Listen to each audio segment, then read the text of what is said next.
A więc przyjechałam do San Francisco i okazało się, że mieszkanie tutaj jest bardzo, bardzo, bardzo, bardzo, bardzo drogie. Tak wygląda pokój, który wynajęłam. Jest to standardowy pokój w Airbnb w dobrze skomunikowanej, ale nie centralnej dzielnicy. I pokój standardowy w Airbnb oznacza, że ta część jest tylko moja i moja prywatna, natomiast kuchnia i łazienka są współdzielone zarówno z właścicielami tego mieszkania, jak i z innymi ludźmi, którzy tutaj wynajmują pokoje. I ta przyjemność na 3 noce kosztowała mnie niecałe 2000 zł. To było jedno zaskoczenie. Drugie było takie, że jest tutaj ogrom, ale naprawdę ogrom ludzi, którzy nie mają dachu nad głową. To jest rzecz, o której na pewno przeczytacie, jeśli będziecie się wybierać, czy to do San Francisco, czy to w ogóle do Kalifornii. W internecie jest masa artykułów na ten temat, ja też je czytałam. Natomiast do momentu, kiedy tam nie poleciałam i nie zobaczyłam wszystkiego na własne oczy, kompletnie nie zdawałam sobie sprawy ze skali tego zjawiska. A jest to zjawisko zaskakujące, takie nieintuicyjne. Jeśli wziąć by Kalifornię i potraktować ją jako państwo, to zajęłaby ona 5. miejsce na świecie, jeśli idzie o wielkość PKB. To jest bardzo bogaty stan, a mimo tego 30% wszystkich osób, które nie mają dachu nad głową w całych Stanach Zjednoczonych, przebywa właśnie tam. Jedna z najważniejszych przyczyn tego stanu rzeczy znajduje się o jakąś godzinę drogi na południe od San Francisco i nazywa się Dolina Krzemowa, w której swoje siedziby mają najwięksi technologiczni gracze. Sam Google zatrudnia w Dolinie Krzemowej około 20 000 ludzi, Apple i Facebook po mniej więcej 25 000. W krótkim czasie do Doliny zjechało więc bardzo dużo ludzi i to ludzi, którzy podejmują świetnie opłacane prace.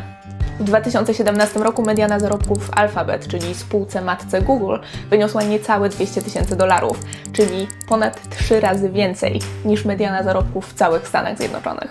To zjawisko, w porównaniu z faktem, że w Kalifornii przyrost liczby nowych mieszkań nie nadąża za przyrostem liczebności populacji, sprawiło, że ceny nieruchomości w tej okolicy wywindowały w kosmos. W 2009 roku dwupokojowe mieszkanie w San Francisco kosztowało około $650,000. Dzisiaj dokładnie to samo mieszkanie jest warte $1,300,000. Bezdomność w tym regionie wygląda inaczej niż to, co stereotypowo kojarzy się ludziom z tym zjawiskiem, na przykład to, że ludzi na ulicę sprowadzają uzależnienia. Tutaj tak nie jest. Niektórzy ludzie lądują na ulicy po prostu przez rosnące ceny czynszu. Jeśli chwilę pogooglacie, to bez problemu znajdziecie artykuły albo reportaże o samotnych matkach, nauczycielkach albo emerytach zmuszonych do mieszkania w samochodach albo w kamperach. After her 4 classes end, James Penny, along with her husband and 2 dogs, sets up camp in a church parking lot near campus. I to jest jedna strona medalu. Druga jest taka, że w Dolinie Krzemowej w ostatnich latach pojawia się coraz więcej osób, dla których porzucenie mieszkania albo domu nie jest koniecznością, tylko wyborem. I taką osobą jest Brandon, który od 4 lat mieszka w ciężarówce, mimo że pracuje w Dolinie Krzemowej w jednej z największych firm technologicznych. So the first time I was out here in California was 5 years ago, and I was interning at a tech company in the area. And they pay for housing and stuff, but I ended up sharing a 2-bedroom apartment with 3 other people, and we were paying each like $2,000 a month or something insane. And what I realized was that I would take the first bus into work, first thing in the morning at like 6 a.m.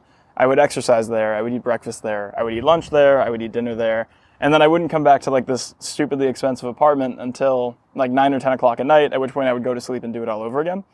So I thought that if I was going to come back here for like a full-time job later on, I could try like something, you know, like I could maybe get away without the apartment. Chociaż ten pomysł może się wydawać szalony, to w Dolinie Krzemowej jest masa osób, które go realizują. Nie jest to żadnym problemem znaleźć ulicę, przy której zaparkowanych stoi kilka albo kilkanaście kamperów, po których ewidentnie widać, że ktoś w nich mieszka.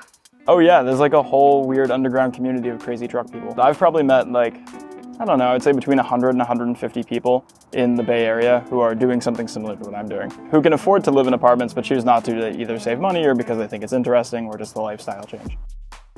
So during the week, it's pretty easy. I like to wake up really early in the morning so I'm not disturbing people with my weird truck life. And I'll bike over to like one of the gyms on campus where I work, and I'll work out, shower, bathrooms, everything's there. And then I'll bike over to my office, which is like less than a mile away. and I'll grab breakfast with my team, and then I'll go to work and then do my work day. Everything I own that needs power has a battery, so I charge like my laptop at work, and I have like little battery packs that I'll charge up at work just to keep my phone charged at night. I try to figure out what the minimum set of things I can have is and still be like a functional member of society. So I do spend a lot of time trying to think about what things are extraneous and what things actually make sense. But then at the same time, I have a hot dog costume and a mermaid costume. You do so have it's a hot dog costume. I do, yeah. It's hiding behind. So yeah, when I'm trying to think of things to cut out of my life, it's always, do I get rid of the hot dog and mermaid costumes? But I can never bring myself to actually do it. Right now, my main problem is shoes. I've bought too many shoes. Too many shoes. Yes. Which is like 1 to 5 pairs. No, but 4 there's a pairs. sixth one in the middle, so that's the problem. This truck is way too big. Like, I have all this space here that I'm just not using for anything at all. And I think, so this is a 16-foot truck. I think I would have got like a 12-foot truck. Because parking this thing is super obnoxious. I am a homeless homeowner. I had a family member reach out to me, and they were in the process of trying to get a home for themselves. I've been looking to, diversify some of my money. Most of my investments were just in stocks at that point, and I wanted to have a little bit of diversification there. So I said, what if I bought the home, and then you guys can live in it, and this family member's significant other fixes up houses for a living, and then I said, you guys can, do work on the house and improve it and fix it up the way you like, and that will be that. I actually go back to Boston a lot for work now, and so it's nice to go back and see the home and see all the work they've done on it and everything there. So yeah, I have a house. It is 3,000 miles away. The Bay Area is a very interesting place to live in that there's always, interesting things going on. There's concerts, there's events, there's all sorts of parks and beautiful hikes to do. And this is not a place where you want to spend a lot of time. So basically from the moment I wake up, I'm forced to get out of this and go do something else. I don't feel like I'm any worse off from a social perspective. It's kind of self-selecting in a way, right? Like if people can understand what motivated me to do this and the kinds of motivations that would make somebody do this and the kinds of like priorities that a person would have when they do something like this, then I think you're going to find that like, people who are okay with that are the kind of people that make sense to have as friends. If they flat out thought this was ridiculous and didn't want to hang out with me, then that's like probably a good sign that we're not very compatible as friends. Since I've been doing this for 4 years now, I've met people who are doing it for both reasons. People who had, really messy divorces and are just trying to save money to pay, to help support their kids and stuff. People who are just priced out of the area. I think the human aspect of it is really tragic.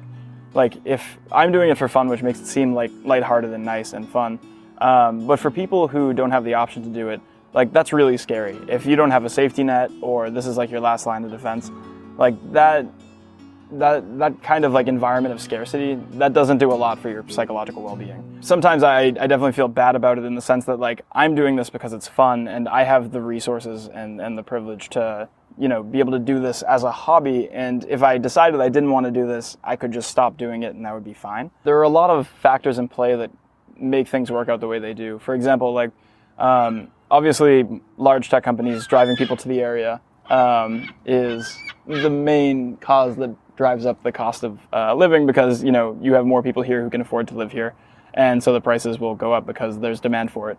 The other problem is that even in places where there is plenty of real estate, people who already have houses have a vested interest in keeping their home values high. So they'll fight to build homes instead of large apartment complexes or things like that artificially inflate the cost of houses in the area.